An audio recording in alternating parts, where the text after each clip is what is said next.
Hey everyone, welcome to my channel. Today we're going to make the best sourdough chocolate cake recipe. This is very rich and delicious and perfect for a birthday celebration or just for fun. First, you're going to take about 4 ounces of chocolate and melt it over a pot of hot boiling water. Once the chocolate starts melting, you're going to go ahead and add your coconut oil and stir. You want to constantly be by the stove when this is happening, and you constantly want to be stirring because you don't want any to burn. The chocolate, if it's burnt, is not going to be good. After that has happened, go ahead and let it cool. You want this to cool to probably about room temperature because there is eggs in this recipe. So in a bowl, you're going to sift together all-purpose flour or cake flour. That's completely up to you. Sugar, and you are going to add some salt, baking soda, baking powder. And once all of those ingredients are sifted together, you're going to add some farm fresh eggs and that melted chocolate into your mixing bowl and give everything a good mix. Don't forget your vanilla extract. You're going to add that. And last but not least, you're going to add some sourdough discard. Sourdough discard is just basically any of the discard that comes from the starter. In the beginning, you're constantly discarding sourdough, but if you're like me and I've been doing this for a few years, well, actually about 4 years, I sometimes accumulate tons of sourdough discard, so I like to use this in a lot of my baked ingredients. Once everything is combined, give it a good mix, but remember not to overmix. Once that happens, you're going to flour 2 cake pans. Now, I know that I do not have cake pans, but I do have pie pans, and that is what I'm using. It worked out fine. I use this for my carrot cake recipe and a couple of different recipes, and it works fine. It still tastes the same. It's still delicious. It's just if you have cake pans, that's probably more preferred. So you're going to grease this with some butter, take flour in it, and then dust out any of the excess flour, and then go ahead and evenly add your chocolate cake batter to the cake pans.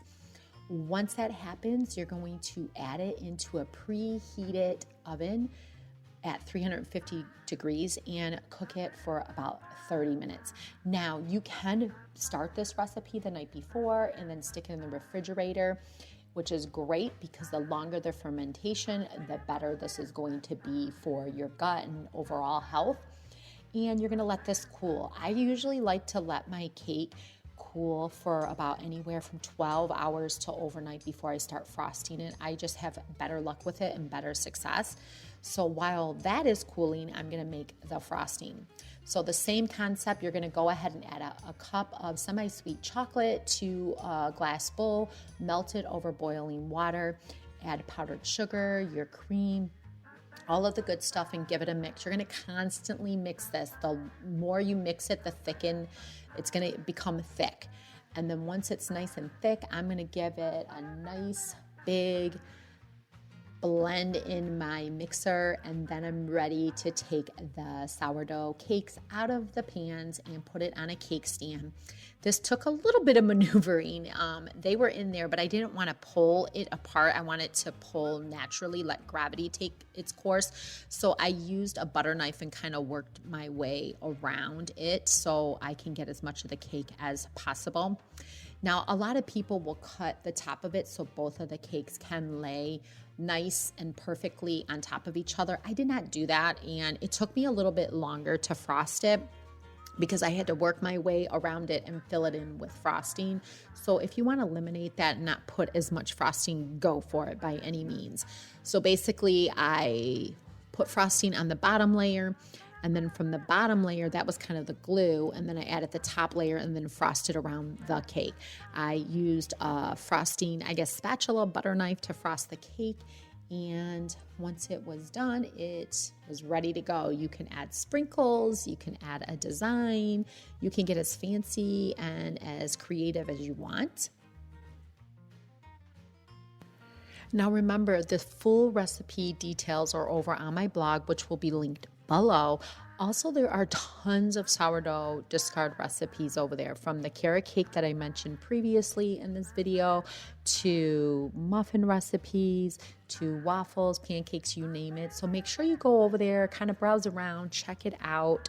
I am new. Like I said, I've only been working with sourdough for about 4 years. It's still a learning experience. I'm learning and growing each day. And hopefully you guys will find some inspiration over on the blog, and let me know. Let me know if you make any of these recipes. I'd love for you to try them, give me some feedback, and all that good stuff. If you enjoy sourdough recipes, let me know in the comments below. I'll continue to keep doing those in my recipe list. I have tons of recipes coming up in the future, from sourdough to grilling. And then I also have a lot of spring cleaning videos and things like that. So let me know if there's anything you'd love to see.